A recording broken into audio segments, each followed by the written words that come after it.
2026 के board exam में बैठने वाले हैं, रसायन विज्ञान की तैयारी अच्छी से नहीं हो पा रही है, तो ये वीडियो मिस मत करिएगा। इस वीडियो में हम सीखने वाले हैं कैनिज़ारो अभिक्रिया और एल्डोल कंडेंसेशन, और दोनों में क्या डिफरेंस होते हैं और कितनी आसानी से सीख जाएंगे। तो मिस मत करिए, जुड़े रहिए हमारे साथ। तो सबसे पहले पढ़ते हैं, हमारे पास टॉपिक क्या है आज का, Cannizzaro versus aldol condensation. Aldol condensation versus Cannizzaro reaction. ठीक है, क्लास 12 केमिस्ट्री के लिए UP board 2026 full detail with trick. Trick सबसे लास्ट में आपको बताऊंगा, तो वीडियो स्किप मत करिएगा। शुरुआत करते हैं। एल्डोल कंडेंसेशन पढ़ लेते हैं परिभाषा।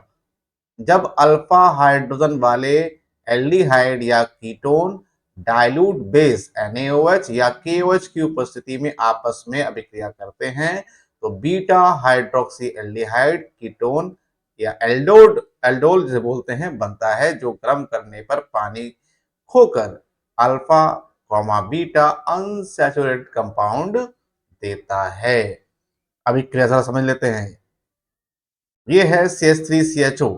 ठीक है, इसको हम इस तरह से लिखेंगे, CH3COCHO। ठीक है, और इसका एक और अणु लेंगे क्योंकि दो अणु लेते हैं इसमें हम। ठीक है, CH3COOH। ठीक, अल्फा हाइड्रोजन किसे कहते हैं, ध्यान रखिएगा। जब भी किसी भी फंक्शनल ग्रुप में R लगा होता है, उसका पहला वाला हाइड्रोजन आता है अल्फा हाइड्रोजन। तो इसमें अल्फा हाइड्रोजन होना चाहिए, तब एल्डोल कंडेंसेशन होगा। अभी जरा समझेंगे है क्या। इसका जो एक H है CH3 का, बॉन्ड तोड़ेंगे, ये O नेगेटिव ये पॉजिटिव, इसका एक H प्लस यहां चला जाएगा, बन जाएगा OH। तो लिखते चलते हैं CH3, यहां पर कोई फर्क नहीं पड़ने वाला है, ये वैसे ही रहेगा। ठीक है, तो यहां पर एक H यहां से O में शिफ्ट हो गया, तो बन गया OH। जो बचा, क्या बचा, CH2CHO, तो वो हम यहां करके लिख देंगे CH2CHO। ये आपका एक इंटरमीडिएट माध्यमिक उत्पाद बन गया। अभी यही उत्पाद, ये देखिए, हम इसी को और अच्छे से लिख देते हैं यहां पर। इसी में का हुआ क्या, रीअरेंजमेंट कैसा होगा, बीटा हाइड्रोक्सी एल्डिहाइड और एल्डोल होने वाला है। अब देखना कैसे, CH3CH, इसमें कोई फर्क नहीं है। ठीक है, इसमें से CH2 में से एक H अलग हो जाता है, H प्लस, और यहां नेगेटिव, यहां एक ही H बचेगा। ठीक है, तो ये OH नेगेटिव ये पॉजिटिव।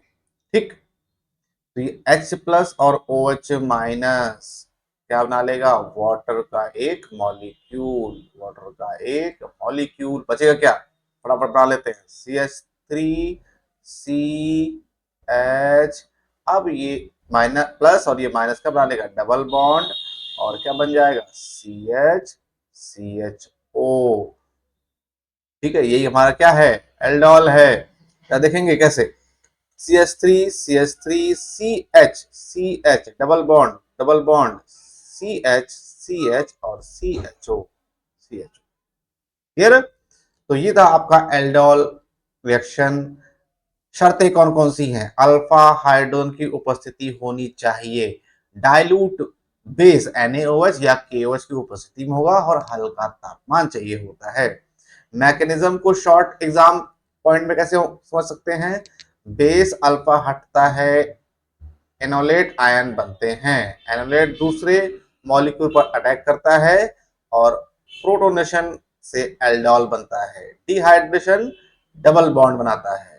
ठीक है, एग्जाम में कैसे पूछते सवाल को, अल्फा हाइड्रोजन जरूरी, पॉइंट ये है, पॉइंट ध्यान रखिए, अल्फा हाइड्रोजन जरूरी है।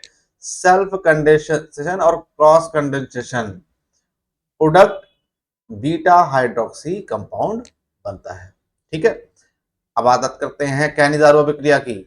कैनिज़ारो अभिक्रिया में क्या है, पढ़ते परिभाषा। जब अल्फा हाइड्रोजन रहित aldehyde strong base NaOH KOH की उपस्थिति में अभिक्रिया करता है, तो यह मॉलिक्यूल ऑक्सीडाइज और दूसरा रिड्यूस होता है, इसे डिसप्रपोर्शनल रिएक्शन भी कहते हैं। ठीक है, इसमें क्या दिया हमने, फॉर्मेल्डिहाइड दिया है, NaOH की उपस्थिति में क्या बनता है, सोडियम फॉर्मेट बनता है और मेथनॉल बनता है।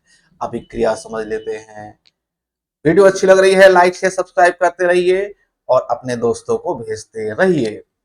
देखिए HCHO, HCHO, देखिए ये है HCHO, इसके दो मॉलिक्यूल लेंगे, HCHO ले लिए, दो मॉलिक्यूल, ठीक है। साथ में क्या लिया है, NaOH, NaOH। तो ध्यान रखेंगे ये वाला H यहां से रिमूव होगा, H प्लस, और यहां नेगेटिव आ जाएगा, और ऐसे ही ये वाला H यहां से अलग होगा और NaO नेगेटिव हो जाएगा, सॉरी NaO, NaO जो है यहां से मूव करके कहां पहुंच जाएगा, यहां पहुंच जाएगा। तो उससे बनेगा क्या, HCO, और यहां क्या बनेगा, ONA, ठीक है। तो ये हमारा बन गया सोडियम फॉर्मेट। अब जो H बचा यहां से, एक H यहां से, तो ये जो पॉजिटिव वाला OH है यहाँ पहुंच जाएगा यहाँ पर, क्योंकि ये बॉन्ड टूटेगा, O नेगेटिव यहाँ प्लस, ठीक है। और ये वाला H आयन नहीं है, सीधे जाएगा वहां पर, बन जाएगा CH3, और वहां पर क्या बचा है, OH, क्या बन गया, मैथेनॉल। क्लियर है ना। तो इस हिसाब से ये रिएक्शन प्रोसीड करती है, इसे बोलते हैं कैनिजारो अभिक्रिया। आवश्यक शर्तें क्या हैं, अल्फा हाइड्रोजन नहीं होना चाहिए, स्ट्रॉन्ग बेस होना चाहिए, कंसंट्रेट NaOH और KOH, वहां पर क्या चाहिए था, dilute. Mechanism, short exam point क्या है, OH नेगेटिव न्यूट्रोफाइल अटैक करता है, हाइड्राइड आयन ट्रांसफर होते हैं, एक मॉलिक्यूल अल्कोहल बनता है, दूसरा कार्बोक्सिलिक सॉल्ट बनता है। एग्जाम में पूछे जाते हैं सवालों को, जो पॉइंट है वो समझेंगे। अल्फा हाइड्रोजन अब्सेंट होता है, स्ट्रॉन्ग बेस्ड होता है, एक का ऑक्सीडाइजेशन होता है, एक का रिडक्शन होता है। अब दोनों में डिफरेंस समझ लीजिए। पॉइंट कौन सा है, अल्फा हाइड्रोजन एल्डोल में प्रेजेंट होगा, कैनिजारो में अब्सेंट होगा। बेस, एल्डोल में डाइल्यूट होगा, कैनिजारो में कंसंट्रेटेड होगा, यानी सांद्र होगा। उत्पाद, इसमें बीटा हाइड्रोक्सी कंपाउंड प्राप्त होता है, इसमें क्या प्राप्त होता है, अल्कोहल और एसिड सॉल्ट। टाइप क्या है, कंडेंसेशन हो रहा है, इसमें इसमें क्या हो रहा है, डिस्प्रोपोर्शनेशन हो रहा है, ठीक है। ट्रिक क्या है, ट्रिक ट्रिक है, अगर अल्फा है तो एल्डोल होगा, अल्फा नहीं है तो कैनिजारो होगा। याद रखेंगे, अल्फा है तो एल्डोल, अल्फा नहीं है तो कैनिजारो। वीडियो अच्छी लग रही हो, लाइक शेयर सब्सक्राइब करते रहिए, अपने दोस्तों को शेयर भी करते रहिए। मिलते हैं अगले लेक्चर में, तब तक के लिए नमस्कार।